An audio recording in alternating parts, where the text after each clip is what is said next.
Listen to the DJ. Hear what he has to say.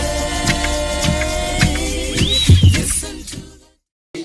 And she don't hear nobody calling asking for DJ chips, you know, because she probably would have hung up on them. So I just left Harold on there, and you know, later on, you know, what are you gonna do, right? The sign maker made it already, so you go with it. Next time I got it right. And there we are, setting up some equipment. My man Larry B, my MC. Yeah, there he is doing his thing. You know, I listen to him a lot now, and you know, he'll be proud of me to know that, you know, we put all this time and effort into something, and to be able to share with others now, you know, to fill in those gaps that were left by the American journalists.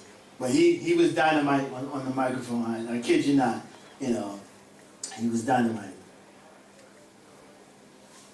There's a nice article. It's Brooklyn Mighty Mobile Jocks just across the bridge. Nice interview with the other DJs explaining how the business was, how they got started, you know, how we should work together to get everything. You see them taking out the equipment, you know, out the car, the setup. Party people. So this is a block party that we did. Previously you saw us setting up with the big Leviathan speaker. That whole block, you know, was filled with people.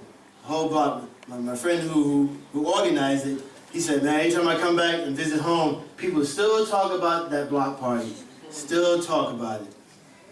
I can imagine that little girl over there, you know, how old she is right now. It's amazing. So this is the very first flyer Fantasia appeared on. And I remember, now you gotta remember, we still didn't have decent equipment. You know, we were far from it. But the fact that our name was on the flyer says that now we had recognition. You know, and I remember when me and Larry saw it, we were jumping around like little kids. You know, shoot, look, we're on the flyer. You know, our name is on it. You know, because these are, all the other guys, there was major players. You know, we were just a fledgling unit. You know, didn't have the proper equipment at the time, but everybody else on there did. But the fact that we were in the mix with the rest of them filled us with joy, as they say. You know, this is another one they want to buy from me. You know, they're gonna wait a while before I give up on that one. I haven't decided, you know, what the money value for that one is. But they want it. You know, they ask me all the time. Party people. Oh, now you know, before I go on, the dress of the people back then in the 70s. I remember I was working at a club one time, and me and my girlfriend, we were taking names at the door, and we see this guy come down the stairs in that Saturday Night Fever outfit. You know, that white suit with the shirt out, you know, and I was like, oh, yo, here comes Mr. Disco. You know, it's like ridiculous. I mean, come on, dude. You know, really? You know, you really into it that much? Please. All right, so these are one of the amps. So I love this amp. Phase Linear 700B. They put out 350 watts per channel. That's a lot of watts. But only problem with the amp was it got hot real fast, you know, after a few hours. So I bought this big industrial strength fan to keep it cool, because it would blow out your bass woofers. This is all used for the bottom end. But it was a beautiful amp, you know, meters and everything. There you go. That's the crossover I used to handle a lot of the speakers at the bass on that side, mid-range in the middle, and the highs on that end. So that's set right in the middle of the console. Another shot of the plexiglass speakers. This is a club that we played at called Promoter Manor. So after doing a lot of moving around, because we were mobile DJs, you have to be adaptable to, you know, the places that you play in, and you make sure you use the right equipment and set everything up effectively. So finally, you know, after all that moving around, we found a place to, you know, lay our head. So we played there for about a year. That's us hanging out. My boy Larry B, me and my valuable youth, and Rap 3, who had started out with us, and he quit. And then once we made it big time, then he wanted to get back in, but by that time it was too late. So he said, yo, dude, grab a crate of records. You want to hang out? Grab a crate. Yeah, how about with the speaker, man? Come on, help us out. So that's how he got back in. Here's a list of all the people who gave the parties back then, all the famous promoters that you wanted to play for. The ones that have, not all of them highlighted, but Harrison Lindsay was one of the main ones that we played for a lot. You know, and then there's a list of all the DJs. Down at the bottom of the list, you see there's a misspelling. It says Africa, well, one of them says Africa Bambats, but he got it. But you don't see Hurt, you don't see Flash's name on the list because they were not the prominent guys during that time period.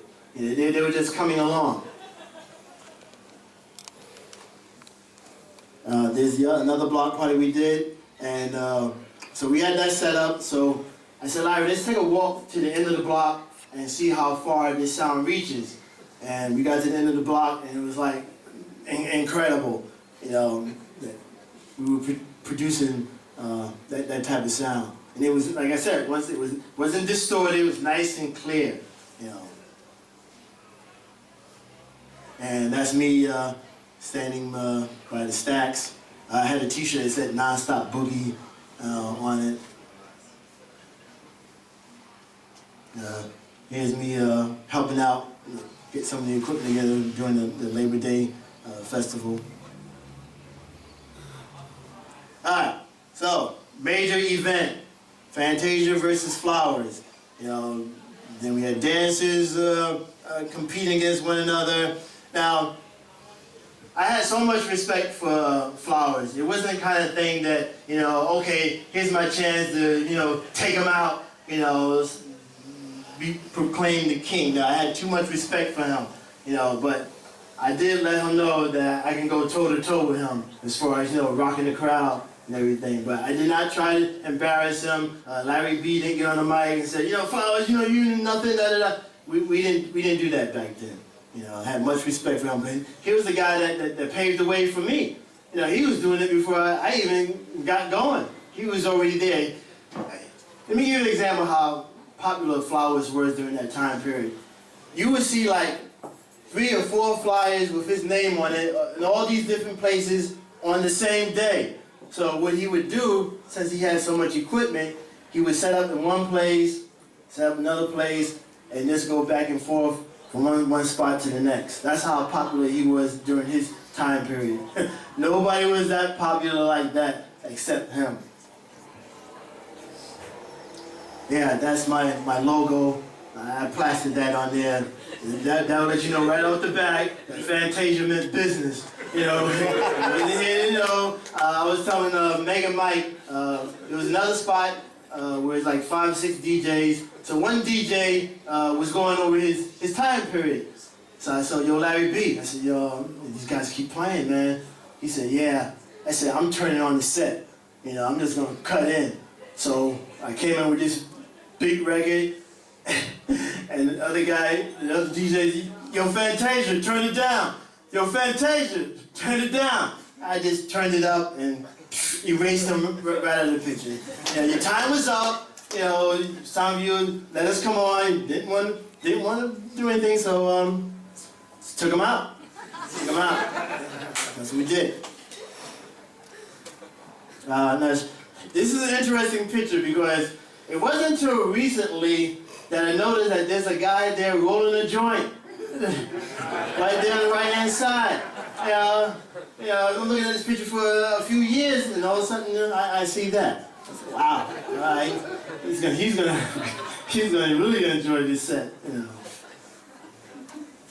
And there's the power station right there. So we have 2 phase linears. Like I said, each one of the channels is 350 watts per channel. The black one is BGW amp. That also put out 300 watts per channel. And Dynaco 400, that one put out 200 watts per channel. So the major amps right there were for the bass bottoms and the big white speakers that you saw. And you see the big industrial strength fan that we had in the back of those fatal linears, because, like I said, they would get hot. Think that's it? Yeah. Okay, so that's it.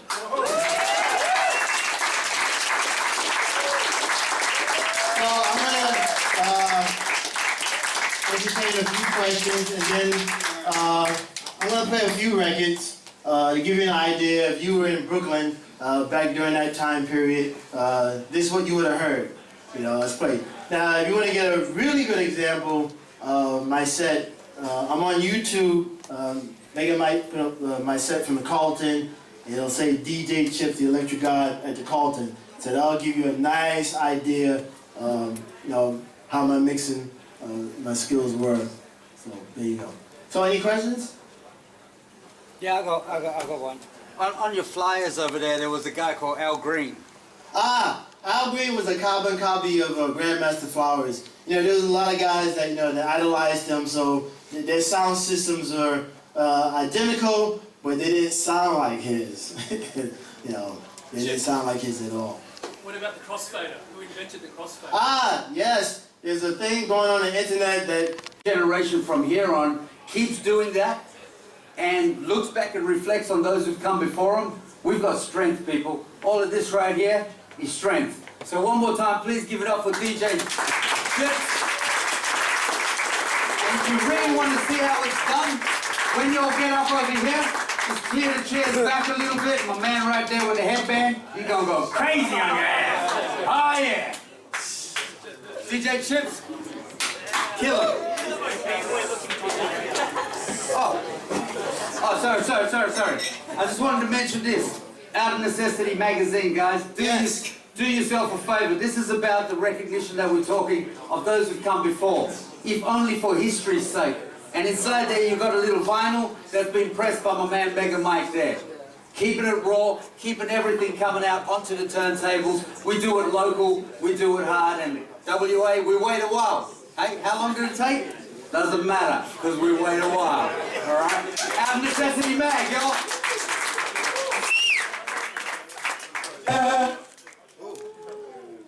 Cheers, bro. How's it is? Yeah, there was that guy was crazy. You right, Chips? Alright, so this first Grab the mic.